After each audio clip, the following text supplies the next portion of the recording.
Pergunta 101. Por que não será permitida às entidades espirituais a revelação dos processos de cura, da hanseníase, do câncer, etc.? Antes de qualquer consideração, devemos examinar a lei das provações e a necessidade de sua execução plena. Na própria natureza da Terra e na organização de fluidos inerentes ao planeta, residem todos esses recursos, até hoje empreendidos pela ciência dos homens. Jesus curava os hansenianos com a simples imposição de suas mãos divinas.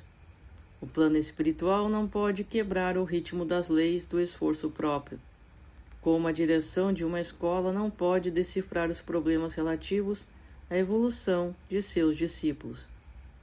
Antes de tudo, a doença incurável traz consigo profundos benefícios, que seria das criaturas terrestres sem as moléstias dolorosas que lhes apodrecem a vaidade? Até onde poderiam ir o orgulho e o personalismo do espírito humano sem a constante ameaça de uma carne frágil e atormentada? Observemos as dádivas de Deus no terreno das grandes descobertas, mobilizadas para a guerra de extermínio, e contemplemos com simpatia os hospitais isolados e escuros, onde, tantas vezes, a alma humana se recolhe para as necessárias meditações. Pergunta número 102. Podem os espíritos amigos atuar sobre a flora microbiana nas moléstias incuráveis, atenuando os sofrimentos da criatura? Resposta. As entidades amigas podem diminuir a intensidade da dor nas doenças incuráveis, bem como afastá-la completamente, se esse benefício puder ser levado a efeito do quadro das provas individuais, sob os desígnios sábios e misericordiosos do plano superior. Pergunta número 103. No tratamento ministrado pelos espíritos amigos, a água fluidificada para um doente terá o mesmo efeito em outro enfermo? Resposta. A água pode ser fluidificada de modo geral, em benefício de todos. Todavia, pode sê-lo em caráter particular para determinado enfermo, e neste caso é conveniente que o uso seja pessoal e exclusivo. Pergunta número 104. Existem condições especiais para que os espíritos amigos possam fluidificar a água pura, como sejam a presença de médiuns curadores, reuniões de vários elementos, etc.? Resposta. A caridade não pode atender a situações especializadas.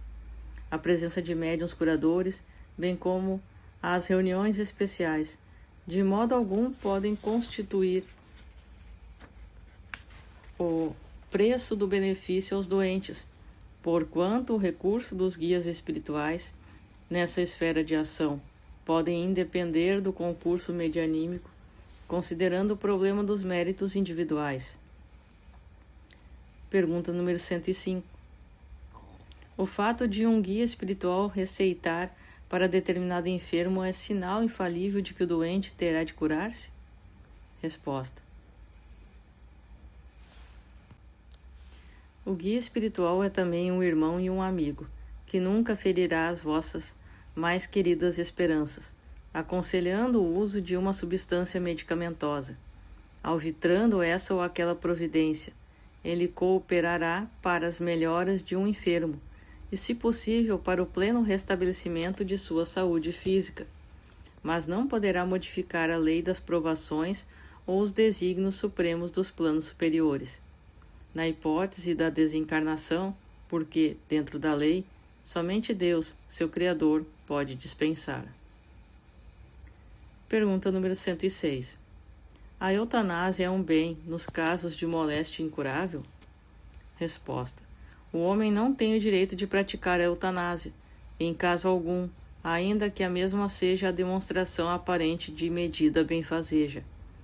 A agonia prolongada pode ter finalidade preciosa para a alma, e a moléstia incurável pode ser um bem, como a única válvula de escoamento das imperfeições do espírito em marcha para a sublime aquisição de seus patrimônios da vida imortal. Além do mais, os desígnios divinos são insondáveis e a ciência precária dos homens não pode decidir nos problemas transcendentes das necessidades do espírito. Pergunta número 107. Um homem espírita tem utilidade para a família espírita? Um hospital espírita tem utilidade para a família espírita? Resposta. A fundação de um hospital em cujos processos de tratamento estejam vivos os princípios do espiritismo evangélico constitui realização generosa na melhor exaltação dos ensinos consoladores dos mensageiros celestiais. As edificações dessa natureza, todavia, exigem o máximo de renúncia por parte dos que patrocinem, porquanto, dentro delas, o médico do mundo é compelido a esquecer os títulos acadêmicos, para ser um dos mais legítimos missionários daquele médico das almas que curou os cegos e os rancenianos, os tristes e os endemoniados, exemplificando o amor e a humildade na entrosagem de todos os serviços pelo bem dos semelhantes. Um hospital espírita deve ser um lar de Jesus. Seu aparelhamento é uma máquina divina, exigindo idêntica superioridade nos operários chamados a movimentar-lhe as peças, de modo a que se não deturpe a grandeza profunda dos fins. Pergunta número 108. Onde a base mais elevada para os métodos de educação? Resposta. As noções religiosas, com a exemplificação dos mais altos deveres da vida, constituem a base de toda a educação no Sagrado Instituto da Família. Pergunta número 109. O período infantil é o mais importante para a tarefa educativa? Resposta. O período infantil é o mais sério e o mais propício à assimilação dos princípios educativos. Até os 7 anos, o espírito ainda se encontra em fase de adaptação para a nova existência que lhe compete no mundo. Nessa idade, ainda não existe uma integração perfeita entre ele e a matéria orgânica. Suas recordações do plano espiritual são, por isso, mais vivas, tornando-se mais suscetível de renovar o caráter e estabelecer novo caminho, na consolidação dos princípios de responsabilidade, se encontrar nos pais legítimos representantes do colégio familiar. Eis porque o lar é tão importante para a edificação do homem, e porque tão profunda é a missão da mulher perante as leis divinas. Passada a época infantil credora de toda vigilância e carinho por parte das energias paternais, os processos de educação moral que formam o caráter tornam-se mais difíceis com a integração do espírito em seu mundo orgânico material, e atingida a maioridade, se a educação não se houver feito no lar, então só o processo violento das provas rudes no mundo pode renovar o pensamento e a concepção das criaturas, porquanto a alma reencarnada terá retomado todo o seu patrimônio nocivo do pretérito e rescindirá nas mesmas quedas, se lhe faltou a luz interior dos sagrados princípios educativos. Pergunta número 110. Qual a melhor escola de preparação das almas reencarnadas na Terra?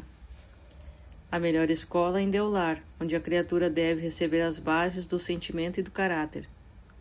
Os estabelecimentos de ensino propriamente do mundo podem instruir, mas só o Instituto da Família pode educar.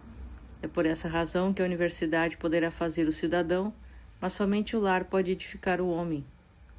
Na sua grandiosa tarefa de cristianização, essa é a profunda finalidade do espiritismo evangélico, no sentido de iluminar a consciência da criatura, a fim de que o lar se refaça e novo ciclo de progresso espiritual se traduza entre os homens em seus lares cristãos. Pergunta número 111. É justa a fundação dos institutos para educação sexual? Resposta. Quando os professores do mundo estiverem plenamente despreocupados das tabelas administrativas, dos auxílios oficiais, da classificação de salários, das situações de evidência no magistério, das promoções, etc., para sentirem nos discípulos os filhos reais de seu coração. Será acertado cogitar-se da fundação de educandários dessa natureza, porquanto haverá muito amor dentro das almas, assegurando o êxito das iniciativas. Os professores do mundo, todavia, considerando o quadro legítimo das exceções, ainda não passam de servidores do Estado angustiados na concorrência de profissionalismo. Na sagrada missão de ensinar, eles instruem o intelecto, mas, de modo geral, ainda não sabem iluminar o coração dos discípulos, por necessitados da própria iluminação. Examinada a questão desse modo, e atendendo às circunstâncias das posições evolutivas, consideramos que os pais são os mestres da educação sexual de seus filhos, indicados, naturalmente, para essa tarefa, até que o orbe possua, por toda a parte, as verdadeiras escolas de Jesus, onde a mulher, em qualquer estado civil, se integre na missão da maternidade espiritual de seus pequenos tutelados, e onde o homem, convocado ao labor educativo, se transforme num centro de paternal amor e amoroso respeito para com seus discípulos. Pergunta número 112. Como renovar os processos de educação para a melhoria do mundo? Resposta. As escolas instrutivas do planeta poderão renovar sempre os seus métodos pedagógicos com esses ou aqueles processos novos, de conformidade com a psicologia infantil, mas a escola educativa do lar só possui uma fonte de renovação, que é o Evangelho, e um só modelo de mestre, que é a personalidade excelsa do Cristo. Pergunta número 113. Os pais espíritas devem ministrar a educação doutrinária a seus filhos, ou podem deixar de fazê-lo invocando as razões de que, em matéria de religião, apreciam mais a plena liberdade dos filhos? Resposta. O período infantil em sua primeira fase é o mais importante para todas as bases educativas, e os pais espíritas cristãos não podem esquecer seus deveres de orientação aos filhos nas grandes revelações da vida. Em nenhuma hipótese, essa primeira etapa das lutas terrestres deve ser encarada com indiferença. O pretexto de que a criança deve desenvolver-se com a máxima noção de liberdade pode dar ensejo a graves perigos. Já disse, no mundo, que o menino livre é a semente do celerado. A própria reencarnação não constitui em si mesma restrição considerável à independência absoluta da alma, necessitada de expiação e corretivo? Além disso, os pais espíritas devem compreender que qualquer indiferença nesse particular pode conduzir a criança aos prejuízos religiosos de outrem, ao apego do convencionalismo e à ausência de amor à verdade. Deve nutrir-se o coração infantil com a crença, com a bondade, com a esperança e com a fé em Deus. Agir contrariamente a essas normas é abrir para o faltoso de ontem a mesma porta larga para os excelsos de toda sorte, que conduzem ao aniquilamento e ao crime.